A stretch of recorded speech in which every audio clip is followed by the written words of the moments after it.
yesterday, and tomorrow we will see how August fared as the 8th month this year. So far, we're selling 129 homes a day, which I think in April, May, March, we were selling over 140. So like I keep saying, August has slowed down a little bit, mainly because it's August and people are on vacation, people getting their kids ready for school, things like that. So possibly we will have a robust September. We shall see. We have 25 days of inventory. That's my big happy face. That's wonderful. We have 2,688 single family homes available. We listed 14 of them yesterday that were under 400,000. And total out of the 2,688 available single family homes, 738 of those are under $400,000. That's not a lot. That's not even a third. So a third would be around $800. So no, be 738. Yeah, 738. That's not a lot. There's 465 available $1 million homes. And we have sold 1,048 million plus dollar homes this year. That's 4 1/3 a day. So at least 4 a day. Again, we'll see how September fares. I think some of these numbers are going to shift pretty much. The median priced home, let's look at this for a second, because as of today, it has gone from 405,000. Let me put that down here. Oops, that doesn't work too well. Let's do it this way. In July, it was 405,000. So as of August, it's 407,000. So interesting, the sales price average last month was 507,000. That's the average. Now that's taking everything and dividing it by the units. But when you look at August, the average went down to 483. So you don't see that too often when the median goes up and the average goes down. So we'll see what happens again when we get the stats in tomorrow, September the 1st, for all of August, which will include all the closings from today. We'll see if it maintains that 407,000. The other thing I want to share with you today is the rankings. And I show this to you because I think some people were interested in it, and it shows that Zillow has sold 723 transactions in the first 8 months. So they're back on top. The non-MLS is 666, and Open Door is right up there at 471 units. And then you go down and you have some other, you have OfferPad they sold 142. So those are your top 25. And I'll post that in the group so that you can, look at the details of it. It's interesting to me. I have never seen, since I've been doing this, that Ivan Shear was in the running. And because these $1 million homes are just going off the shelf, he's number 10. Now he's done 193 deals that were over $1 million. That's a volume of 440 million. That's a volume of 440 million. Not even Zillow with their 723 sales, they're only 243 million. So again, shout out to Ivan and his team for doing such an excellent job. Unbelievable. And keep it going. Keep it going. All those people were moving here from California, right? Bringing their money. And from Chicago and from New York, and even some from Arizona. So that's what's going on. Today, I was going to talk about some social media items, but when I woke up this morning, I started listening to Brian Buffini. He has 3 great things he wants to talk about. And I think that we should together listen to him today, because this stuff is really important. It's about inflation, it's about wealth building, and it's about where we're headed. And the message is information that we can share with the people that we do business with, the people that want to know whether they should buy real estate, whether they should keep their money in the bank. And basically, one of the big things he said is that, if your money is in the bank right now, it's in a bucket that has holes in it. So inflation is on the rise. So let me see if I can't make this happen today. Sometimes I can, sometimes I can't. So let me go to staging and see if we got it here. All right. So I am going to solo Brian. Believe me, this is very important information. The 3 threats to wealth.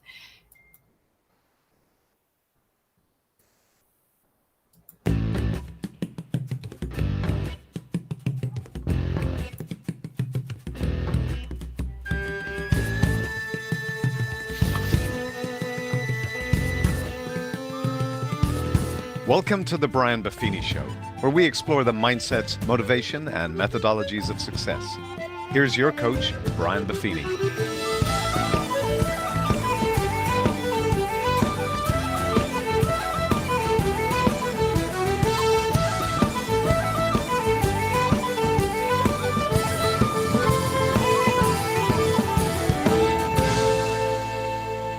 Well, the top of the morning to you. Welcome to the Brian Buffini Show.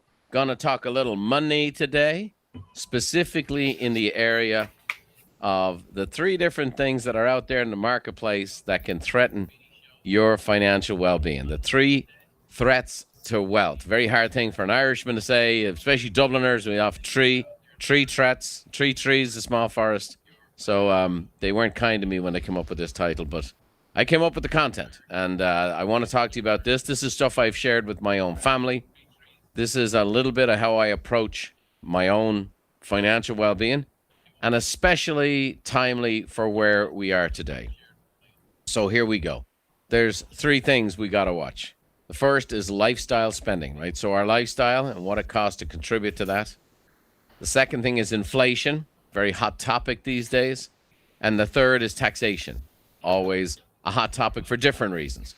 So we're going to talk about it. Spending, inflation, taxation.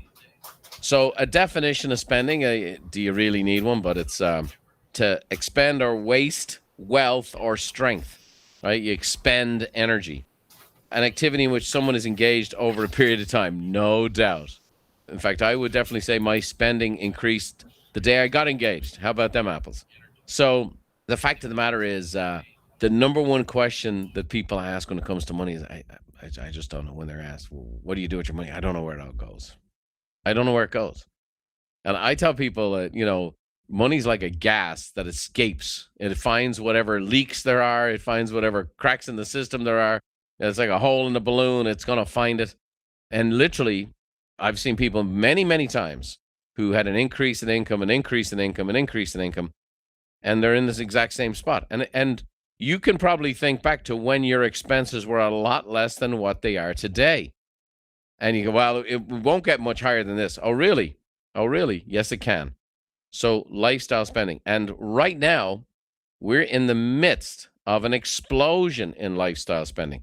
In the second quarter of 2021, credit card debt in the U.S. alone increased by $17 billion in one quarter.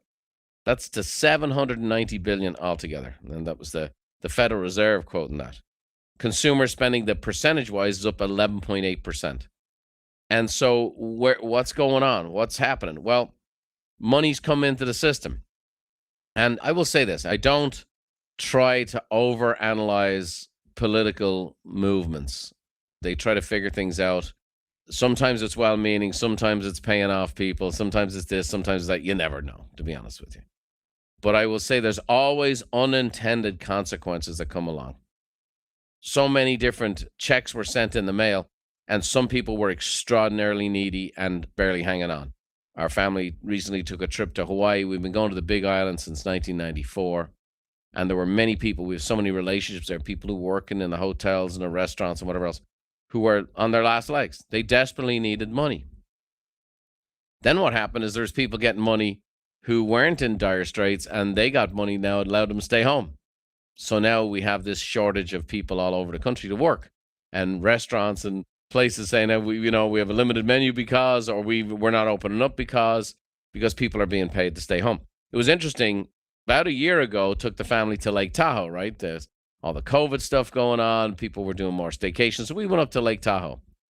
And I had reserved 7 jet skis, right? So I had to plan ahead of time. It's everywhere we go with our family. It's a bigger family. We have stuff to do. So anyway, a friend of mine took care of it. We show up to the jet ski station, and there's 7 jet skis waiting there for us, and we're getting in. As I looked to the right, there was a line about a quarter of a mile long for people standing in line to rent jet skis at $75 an hour to go out on Lake Tahoe. Now, I'm doing pretty well economically. And I still thought about, okay, where am I at with $75 for each one of these things, yada, yada. When I got to the head guy, oh, Mr. Buffini, we have your 7 jet skis waiting for you. I goes, are all these people going jet skiing? He goes, yeah, man, we love this stimulus money. And man, it hit me like a 2x4. I'm like, dear Lord, people are getting cash to kind of keep them afloat during a crisis. People are getting cash so they can pay their rent or pay their food, and maybe they can't go to work and whatever else. And they're paying $75 an hour to go out on a lake in a jet ski. There was a lot of symptoms of that. It showed up in many different commodities. One commodity showed up in the used car business. You know that used cars are up 29.7% compared to a year ago. And so we've got money in the system and lifestyle spending. And so, oh, hey, I got checks, I got cash. I'm just going to spend it. And I'm not just, railing against, stimulus money or this and that and the other. But the fact of the matter is, when we have cash and we don't manage it, that cash is going to leave us. And I came up with the phrase years and years and years ago, long before the Great Recession, when I saw people using their house as an ATM machine. I was really challenging people that were spending money on things we don't need to impress people we don't even know. And here we go again. We're doing that. There's so much here. This is an introductory type message today. There's so much more I have on this. You let me know you want to hear more on this stuff. I've got plenty more to give you, but I'm going to give you just a few tips. I just want to kind of bring it to your awareness. I just want you to kind of take a little inventory. Where are you spending your money right now? So a couple little tips I have in regards to this one threat to your wealth is track where your money's going. You got to track. Lord Kelvin, who invented the Kelvin scale, says you can't improve what you don't measure. You've got to measure stuff. If you don't measure where your money is going, where you're spending your money, you will be, I have no idea where the money's going, and you will be constantly, the old phrase, how can I be out of money? I still have checks. So many people. And the truth is, I have a lot of compassion for people when it comes to finances.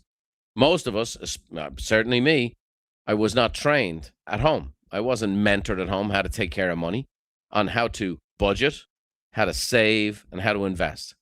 And when I've asked that question to audiences with thousands and thousands of people, how many of you are trained by your family to budget, to save, and invest? Maybe 1 or 2% of an audience will raise their hands, which means most of us, we weren't raised that way. How many of you went to college and school?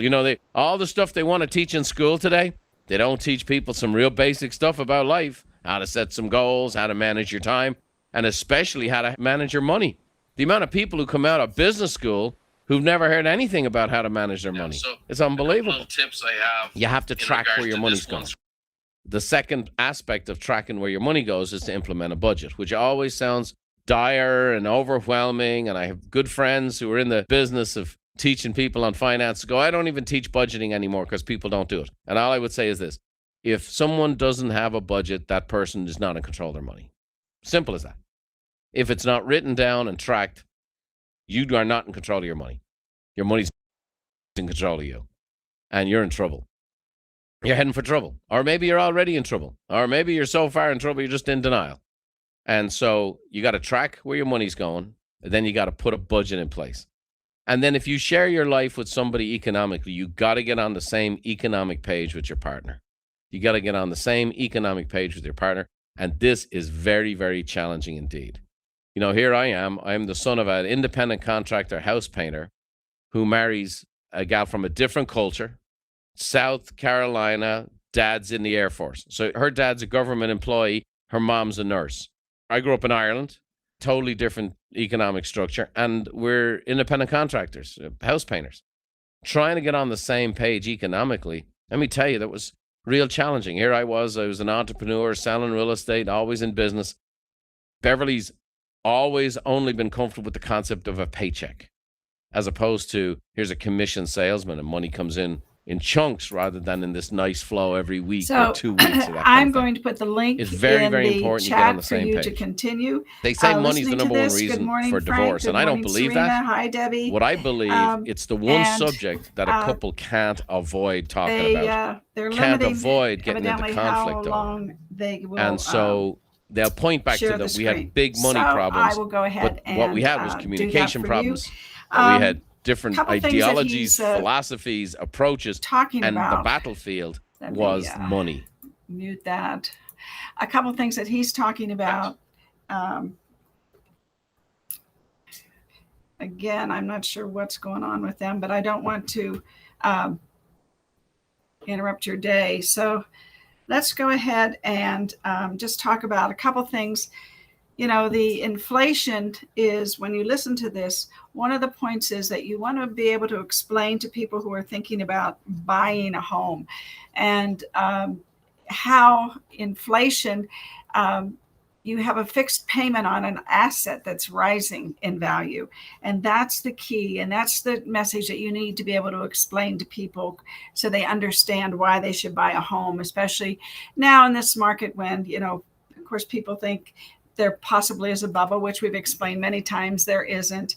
And of course, we have our graphic that shows very simply to people, and you should pass this out to people because this is the most asked question on Google right now about real estate is there a bubble? So you have to overcome, you know, that particular challenge when you're talking to people about real estate and about inflation. And just like I said, if you have your money in the bank, it's, you know, you've got it in a bucket with holes in it, like he said. Anyway, I'm going to put the link here. Tomorrow, we're going to talk about,